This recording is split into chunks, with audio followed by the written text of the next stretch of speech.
todos, sejam muito bem-vindos à segunda e última aula do segundo módulo do Rede Educa, que nesta temporada aborda um tema de grande relevância, o ESG, Ambiental, Social e Governança. Ao longo dos 5 módulos dessa edição, vamos explorar como os princípios de ESG estão transformando o mundo dos negócios, a sociedade e o meio ambiente de forma geral. Discutiremos práticas inovadoras, desafios atuais e as melhores estratégias para incorporar os pilares de sustentabilidade em diversas áreas, desde grandes corporações até iniciativas locais. E na aula de hoje vamos seguir entendendo como a materialidade, o direito ambiental e o inventário de emissões são importantes para quem adere o ESG. E para nos guiar nesse processo de compreensão e também de aprofundamento, teremos novamente a presença de Guilherme Parizotti. Ele que é especialista na área e vai continuar a nos explicar de forma clara e objetiva como o ESG impacta não apenas as empresas, mas também a sociedade e o meio ambiente de maneira geral. Avaliar a qualidade e a consistência do inventário de GE envolve fatores de emissões, dados de atividade, fatores de conversão, o método de cálculo utilizado e outros parâmetros utilizados para a estimativa das emissões. E a determinação da incerteza é realizada individualmente ou pela soma de todas as incertezas individuais resultantes na incerteza inerente, tá? Então, de todos esses temas que eu falei para vocês, a gente tem as suas incertezas individuais também, tá? E aqui, trazendo aqui uma metodologia de espinha de peixe da ABNT para vocês, que basicamente simplifica tudo isso que eu falei, tá? A gente tem ali os fatores de emissão, e para isso a gente mede esses fatores de emissão.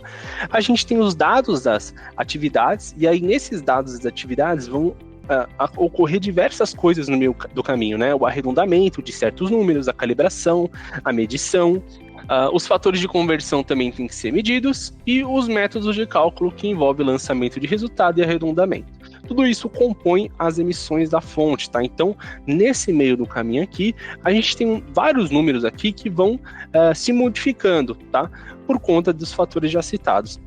E a partir disso já é um dos graus de incerteza que a gente tem. E por conta disso, entre outras coisas, é muito importante a gente fazer uma gestão da qualidade do inventário. Ou seja, a coleta de dados, a informação de alta qualidade, terá mais valor e será mais útil, enquanto a informação de baixa qualidade, de mais incerteza, poderá ter pouco ou nenhum valor. A gente tem que ter uma seleção de metodologias e fatores de cálculo, metodologias já consistentes no mercado. Há uma preparação do inventário por uma equipe especializada num trabalho longo.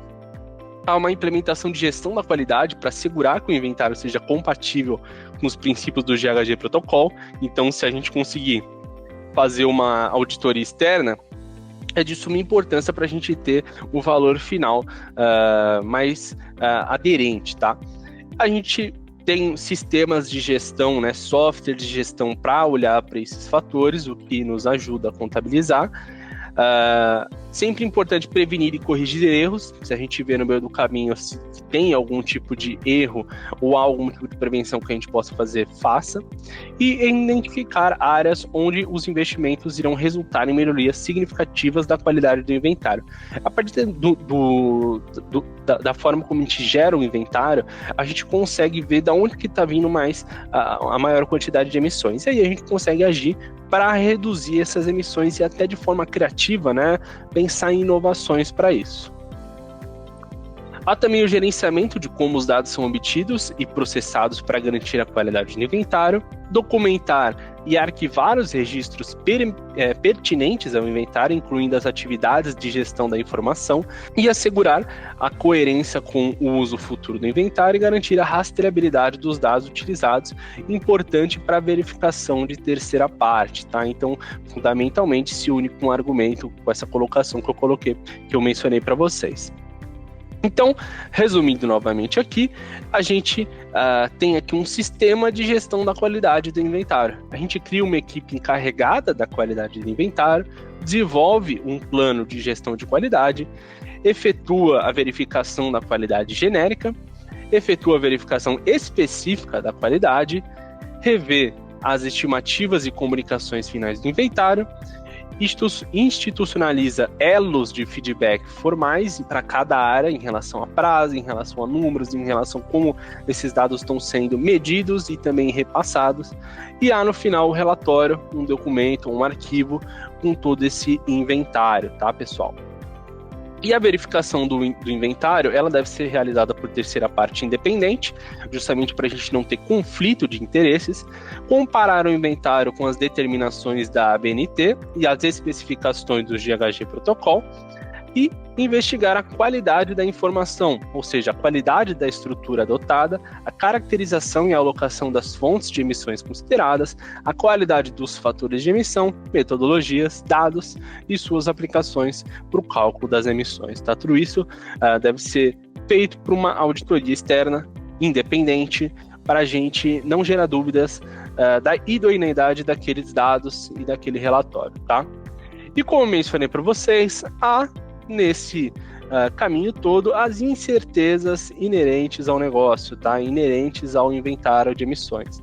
A incerteza, ela é o objetivo quantitativo métrico para a qualidade do inventário. Poderia ser utilizada de forma comparativa entre as empresas. Raramente existem empresas estimando a incerteza do inventário, isso ainda é muito novo, tá? Existem já poucas empresas fazendo inventário, imagina, estimando as incertezas do inventário. Diferentes tipos de incerteza e suas origens também, tá? E quais que são os tipos de incerteza? Tem a incerteza científica, que é quando a ciência da emissão real ou processual envolve a remoção não foi completamente compreendida. Exemplo, né, fatores diretos e indiretos associados com valores potencial de aquecimento global usados para combinar a estimativa para vários gases de efeito estufa está além da capacidade dos programas de inventário da empresa. Ou seja, a gente tem uma incerteza científica inerente ao processo ali de captação desses dados. E isso é normal, tá, pessoal? A gente sempre trabalha com nível de incerteza. E tem incerteza estimativa, que é sempre quando as emissões de gás de efeito estufa são quantificadas, a incerteza no modelo e a incerteza dos parâmetros. A incerteza no modelo é a incerteza associada às questões de equação matemática utilizadas dos modelos. E as incertezas dos parâmetros é quando as incertezas são associadas à quantificação dos parâmetros introduzidas nos modelos, por exemplo, os dados de atividade e os fatores de emissão, tá? E quais que são as limitações das estimativas e incertezas? Só as incertezas de parâmetro estão dentro dos esforços possíveis das empresas para estimar as incertezas do inventário de gases de efeito estufa. Nem sempre há amostras de dados completos e robustos disponíveis para a gente conseguir avaliar a incerteza estatística em todos os parâmetros. Isso é muito difícil de ter. Vocês veem que é um assunto muito complexo e acaba dando um nó na nossa cabeça, né? Na maior parte dos casos, as estimativas serão imperfeitas e com algum componente subjetivo. Um perito, para determinar a precisão de um instrumento, é um dos exemplos dessas incertezas. E, portanto, não podem ser usadas para comparar a qualidade de estimativas de emissão entre fontes ou empresas, tá? Bom, agora vamos falar aqui do princípio do poluidor-pagador, entrando aqui já na parte de direito, tá? O princípio do poluidor-pagador e do usuário-pagador é um princípio bem importante e já conhecido dentro das ciências ambientais, sobretudo do direito ambiental, tá? A gente tem como uma das legislações principais de meio ambiente a Política Nacional do Meio Ambiente, né? Uma legislação federal. E nos seus artigos e incisos, uma das coisas que essa política menciona é que a imposição ao poluidor e ao predador da obrigação de recuperar ou indenizar os danos causados e ao usuário da contribuição pela utilização de recursos ambientais com fins econômicos. Ou seja, por legislação, a gente tem, através do princípio do poluidor-pagador e do usuário-pagador, medidas para serem tomadas e punirem as empresas ou pessoas que gerarem algum tipo de dano ambiental, tá? O poluidor-pagador é aquele que gera um dano ambiental de fato. E aí, por conta disso, ele tem que utilizar medidas de prevenção ou reparação desse dano. E o usuário pagador é a cobrança, por exemplo, pelo uso da água, né? A gente acaba utilizando a água porque a gente precisa para a sobrevivência e há essa cobrança sobre esse uso da água. Então, é o princípio do usuário pagador. E eu coloco isso porque é fundamental entender como funcionam essas duas coisas dentro de um cenário de política federal, tá? Há também uma política nacional de resíduos sólidos, onde tem alguns conceitos relevantes que a gente pode aplicar e que quando a gente for falar no decorrer do treinamento vocês já vão saber, e vão saber a base disso, de onde que isso sai. Há entre os seus diversos artigos e incisos, né, menciona-se ali a respeito do ciclo de vida do produto, da destinação final adequada, responsabilidade compartilhada por esses resíduos, sempre seguindo um princípio da ecoeficiência, ou seja, de eficiência no geral, né, a gente utilizar menos para fazer mais. E resíduo sólido como um bem econômico, ou seja, colocando ele de volta num ciclo de utilização e não só jogando no lixo, jogando para o aterro sanitário, sem reutilizá-lo, tá? Porque é um recurso finito. Duas colocações que são bem importantes trazer aqui para vocês, né?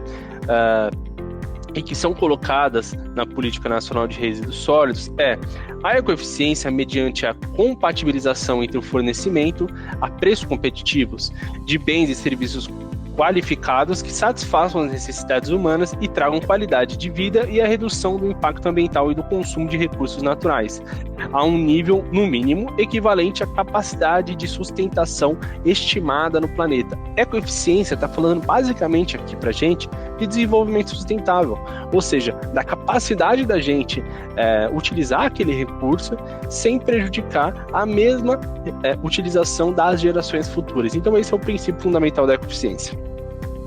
E o reconhecimento do resíduo sólido reutilizável e reciclável como um bem econômico e de valor social, gerador de trabalho e renda e promotor da cidadania, ou seja, como mencionei para vocês, trazer o resíduo sólido como um bem econômico, como algo capaz de gerar empregos, gerar renda e fazer com que tenha ali um ciclo, né, se retornem por um ciclo de produtividade onde a gente só não joga aquele resíduo no lixo e acabou, né? No artigo 9 da Política Nacional de Resíduos Sólidos, é mencionado que na gestão e gerenciamento de resíduos deve ser observada a seguinte ordem de prioridade: não geração, redução, reutilização, reciclagem, tratamento dos resíduos sólidos e disposição final ambientalmente adequada dos rejeitos. Isso aqui traz uma importância enorme para a gente que já nessa política é colocada. Quando a gente pensa no resíduo, a gente sempre pensa numa maneira de utilizá-lo e jogá-lo fora. Utilizá-lo e jogá-lo fora. Aqui, ele está modificando a ordem de pensamento que a gente deve aderir, tá? Ele está falando primeiro da nossa não geração, que é, poxa, eu vou comprar determinada coisa, precisava ter esse tipo de resíduo? Eu preciso desse tipo de coisa?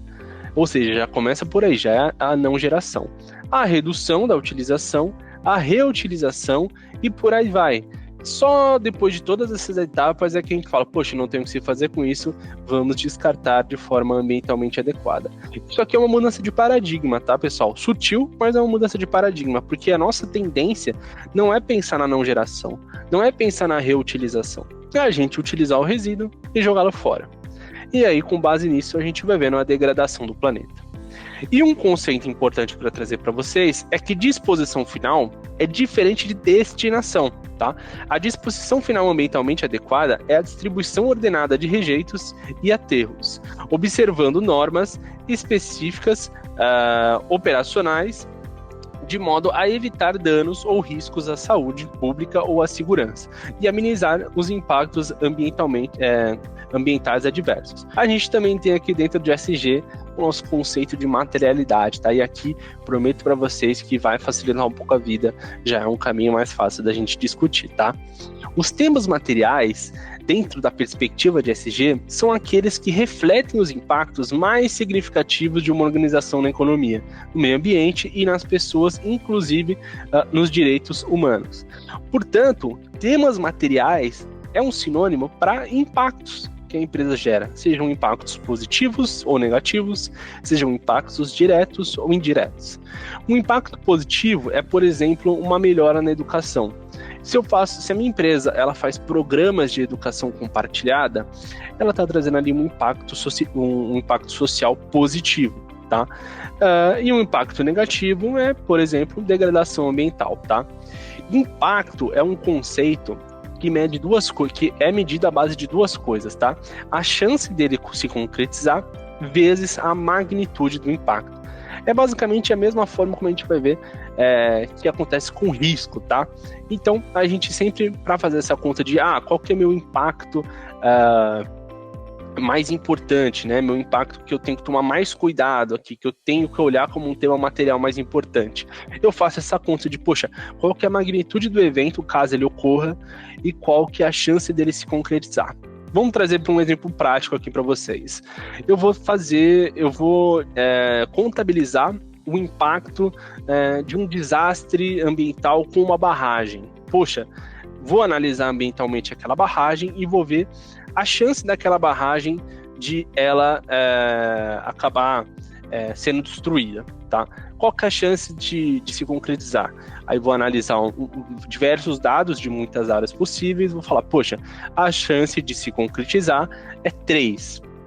Mas qual que é a magnitude caso ela se concretize? Um dano ambiental gigantesco, várias vidas perdidas, uma economia destroçada. Então vamos colocar aqui 10, tá? Vamos fazer uma escala de 1 a 10. Eu multiplico 3 por 10, dá 30. Então meu impacto é 30. Mas se eu tenho outros impactos ali que tem uma medição maior do que esse, eu devo olhar para esses outros impactos, e é isso que a gente chama de temas materiais, tá? E aí, com base nisso, que a gente prioriza os nossos impactos, tá? Entendendo o contexto, identificando e avaliando esses impactos, priorizando os impactos mais significativos e engajando os stakeholders relevantes. Stakeholders são as partes interessadas, como mencionei, clientes, acionistas, sociedade no geral, tá? Todos esses que compõem o meu negócio são os stakeholders. E com a matriz de materialidade, é possível definir a importância de um tema em relação a outro, considerando 2 aspectos importantes: as partes interessadas, os stakeholders, né, e a própria empresa. E é importante que a gente faça a matriz de materialidade para a gente ter clareza do nosso negócio. O foco no que é material, ele cria valor, ele diminui riscos. E gastar tempo com pontos que não são materiais destrói valor, tá? Porque a gente vai estar olhando para um problema que não se conecta com o nosso negócio, fazendo até com que, de certa forma, como a gente não está olhando para aquele impacto, o risco aumente, tá? O que é material, ele pode mudar de acordo com o tempo. É claro que a gente não vai fazer uma matriz de materialidade hoje e vai mudar ano que vem. Se mudar tão rápido, quer dizer que essa matriz de materialidade ela não foi feita com qualidade. Mas, se eu modificar minha matriz de materialidade em, por exemplo, 5 anos, em 3 anos, dependendo da empresa, não tem problema, tá? Porque o que é material, ele muda ao redor do tempo. Às vezes eu fiz uma inovação que fez com que eu diminuísse aquele risco, aquele impacto. Às vezes veio uma legislação que tornou aquele impacto um risco mais severo. Então, o que é material, ele pode ser modificado. E as empresas e investidores que conseguirem se antecipar a eventos e que se tornarão materiais, eles acabam saindo na frente e gastando menos. E quando que um evento pode se tornar material? Entrando um pouco no que eu acabei de falar. Quando se torna fácil de medir o impacto social e ambiental de uma empresa, por exemplo, quando a tecnologia permite rastrear toda a cadeia de valor de fornecedores, as práticas adotadas pelos fornecedores não podem ser mais ignoradas. Então, é o que eu falei, a partir do momento que eu não identifiquei o problema ainda, eu mal sei que ele existe. A partir do momento que eu consigo conectar com a minha cadeia de fornecedores e perceber, por exemplo, que determinado fornecedor está utilizando uma madeira de origem que eu posso desconfiar, aquilo ali pode ser um impacto para mim, pode ser um impacto para a minha imagem.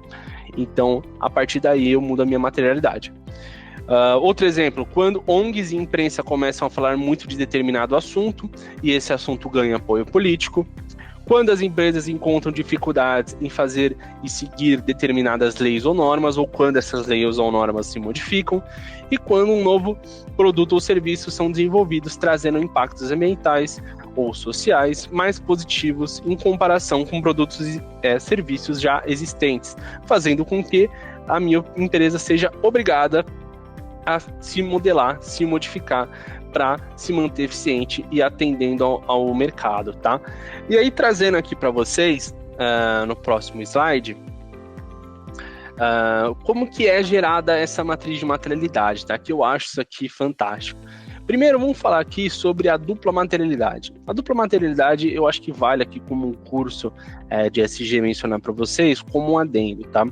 A dupla materialidade é um conceito que vem ganhando nome nos últimos tempos, que basicamente ela fala da materialidade tradicional, que é, em geral, né, a materialidade social, que se concentra em como as ações de uma empresa impactam as pessoas e o planeta, e a materialidade financeira, que leva em consideração como as questões ESG afetarão o desempenho financeiro de uma empresa e seu impacto na capacidade da empresa de criar valor em longo prazo. Porém, há discussões em torno desse tema, porque normalmente quando a gente fala da materialidade social, a gente está falando da materialidade financeira, tá? Uma coisa não é dissociada da outra, as duas se conectam, tá? Então, a gente pode fazer essa diferenciação, mas no geral as empresas adotam o exemplo de materialidade já como dupla materialidade, tá? Isso foi uma explicação técnica que eu trouxe para vocês, mas vamos falar aqui do resultado final, do que se espera de um gráfico de matriz de materialidade. O que de fato é uma matriz de materialidade, né? Então, trazendo aqui um exemplo para vocês, no eixo X, a gente tem a relevância para os stakeholders e no Y, a gente tem a significância dos impactos econômicos, ambientais e sociais para as empresas, tá? Então, aqui a gente divide entre baixa significância e alta significância. Portanto, o que aparecer nesse quadro, né, nesse quadrado aqui mais azul escuro, quer dizer que é o tema mais importante, mais relevante, de maior impacto para a nossa empresa. Então vejam que a gente faz uma pesquisa de mercado, a gente faz uma pesquisa com o maior número de stakeholders possíveis, sejam colaboradores, sejam empresas parceiras, sejam parte administrativa da empresa, para entender a opinião sobre cada um desses temas e o quanto que a opinião pública acha que aqueles temas são importantes. Isso vai trazer para a gente exatamente o gráfico da materialidade? Não. Também vai ter a opinião mais pesada, que é a opinião dos especialistas de ESG. E por que isso ocorre? Porque, poxa, a maioria dos funcionários podem não achar que o tema de gestão da biodiversidade é importante, porque não sabem o que é gestão da biodiversidade. Ou podem achar que governança, que é um tema um pouco mais distante, não é relevante, porque mal se fala de governança, mas dentro de ESG é um tema muito importante. Então, não é porque a gente faz uma pesquisa de mercado que exatamente o que foi colocado naqueles dados vai ser a nossa matriz de materialidade, mas serve para conduzir e trazer a visão dos stakeholders, que é fundamental aqui nesse gráfico, tá? Então, essa foi a aula de hoje. Falamos aqui de temas mais complexos, espero que vocês tenham gostado da aula. Eu entendo que essa parte de inventário de emissões, ela gera confusão mesmo, tá? E é normal, pessoal, é muito específico da área, mas eu acho que aqui a gente conseguiu trazer uma visão geral de como que funciona. E se vocês se depararem com esse assunto, vocês já sabem mais ou menos como que isso é realizado, tá? E que é um assunto bem complexo, né? A gente às vezes acha que ESG é só fatores ambientais, e se esquece que também tem muitas contas envolvidas, né? Então, bom, espero que vocês tenham gostado, tenham aprendido com a aula e curtam bastante, que a gente ainda tem bastante material para apresentar para vocês, tá bom? Obrigado, pessoal! E na aula de hoje discutimos as incertezas do inventário de emissões, destacando os desafios e as variáveis que podem afetar a precisão dos dados, como a falta de informações completas ou a complexidade na mensuração de algumas emissões. Abordamos a importância de identificar e gerenciar essas incertezas para garantir a credibilidade do inventário. Também exploramos o conceito de direito ambiental enfatizando como a legislação ambiental pode influenciar as práticas empresariais e a obrigatoriedade de organizações cumprirem normas relacionadas à emissão de poluentes e à preservação ambiental. Por fim, discutimos a materialidade no contexto do inventário, que se refere à relevância das informações e as emissões reportadas para a decisão empresarial e para os stakeholders. A materialidade ajuda a determinar quais dados podem e devem ser incluídos no inventário para refletir de forma precisa o impacto ambiental da organização. O segundo e último episódio do segundo módulo do Rede Educa fica por aqui. Nos encontramos novamente no primeiro episódio do terceiro módulo, onde nós vamos nos aprofundar sobre as gestões de risco.